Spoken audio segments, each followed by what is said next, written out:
আসসালামু আলাইকুম, সবাইকে স্বাগতম। লিয়েন এবং ডেপুটেশনের মধ্যে পার্থক্য কী? এই প্রশ্নটি অনেকবার এসেছে, এই যে শিক্ষা ক্যাডারে, প্রশাসন ক্যাডারে, স্বাস্থ্য ক্যাডারে, এই প্রশ্নটি বিভিন্ন সময় এসেছে পরীক্ষায়।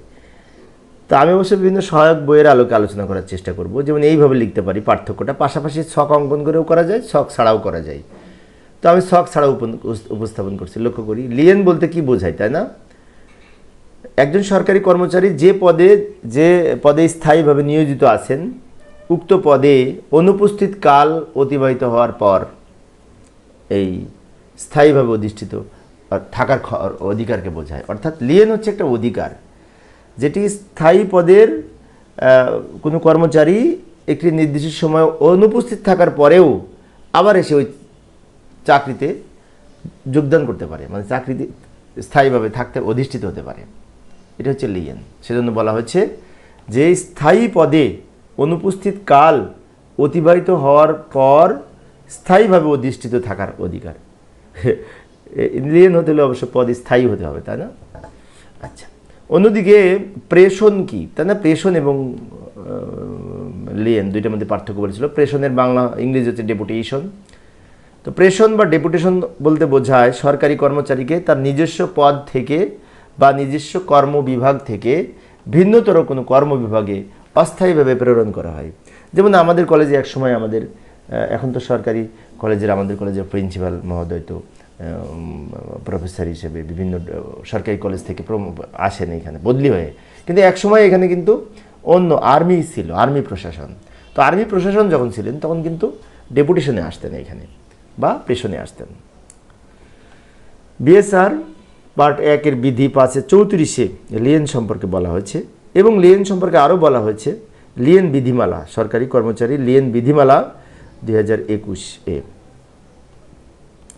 অন্যদিকে বিএসআর এর পার্ট 1 বিধি 5-16 প্রেষণ বা ডেপুটেশন সম্পর্কে বলা হয়েছে। ডেপুটেশন বলা হয়েছে বিধি 5-16, আর লিয়েন সম্পর্কে বলা হয়েছে 5-34। দুইটাই কিন্তু 5-এ, কিন্তু একটা 5-34, একটা 5-16। লিয়েন এর সাথে ছুটি সম্পর্কিত, কারণ ছুটি ভোগ করার পরেও আমি এই পদে অধিষ্ঠিত থাকবো কি না, সেই অধিষ্ঠিত থাকার ক্ষমতাই হচ্ছে লিয়েন। লিয়েনের ছুটি সর্বোচ্চ 5 বছর পর্যন্ত হয়ে থাকে। অন্যদিকে প্রেষণ বা ডেপুটেশনের সাথে ছুটির কোনো সম্পর্ক নেই। প্রেষণ আমাকে এই পদ থেকে অন্য কোনো পদে, বিশেষ করে প্রেষণে নিয়োগদান করলে আবার যখন ফিরে আসতে বলবে তখন ফিরে আসবো, এখানের সাথে ছুটির কোনো সম্পর্ক নেই। কিন্তু লিয়েনের সাথে ছুটি সম্পর্কিত।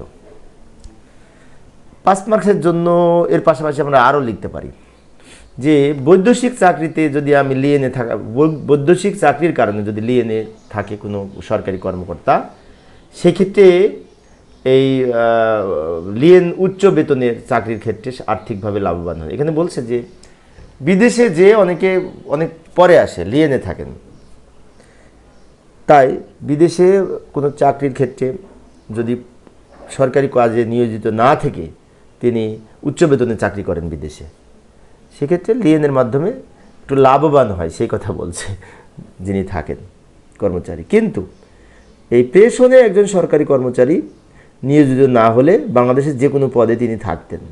তো এই পদের বিপরীতে তিনি তার নিজের পদের বিপরীতে বেতন গ্রহণ করবেন, অতিরিক্ত এখানে বেতনের কোনো সুযোগ নাই, উচ্চ বেতনের কোনো সুযোগ নেই। কিন্তু লিয়েনে উচ্চ বেতনের সুযোগ আছে, কারণ বিদেশে যে অনেকে বেশি বেতনে চাকরি করে, পরে এক সময় নির্দিষ্ট সময় পরে আবার ফিরে আসে লিয়েনে। কিন্তু প্রেষণে তো ওইরকম সুযোগ নাই, চাকরি এখানে বেতন যা, যেখানে প্রেষণে যাবেন সেখানেও তাই। তবে ডেপুটেশন ভাতা এক সময় ছিল, এখন অবশ্য 2015-তে এটা বাতিল করা হয়েছে। একজন সরকারি কর্মচারী লিয়েনে ফরেন সার্ভিসে নিয়োজিত হতে পারেন। ফরেন সার্ভিস বলতে সরকারি খাত ছাড়া অন্য খাত থেকে বেতন পাই, একে ফরেন সার্ভিস বলে। ফরেন সার্ভিস বলে কিন্তু বিদেশে চাকরি করা না। ফরেন সার্ভিস হচ্ছে সরকারি চাকরি, মানে কোনো বিশেষ করে চাকরিরত অবস্থায় সরকারি খাতে বেতন না নিয়ে অন্য খাত থেকে বেতন নেওয়া, দিস ইজ ফরেন সার্ভিস। পক্ষান্তরে একজন সরকারি কর্মচারী প্রজাতন্ত্রের সুবিধার্থে এক দপ্তর থেকে আরেক দপ্তরে বা এক মন্ত্রণালয় থেকে অন্য মন্ত্রণালয়ে প্রেষণে বা ডেপুটেশনে যেতে পারেন। তো এইভাবে আমরা লিখতে পারি মূলত।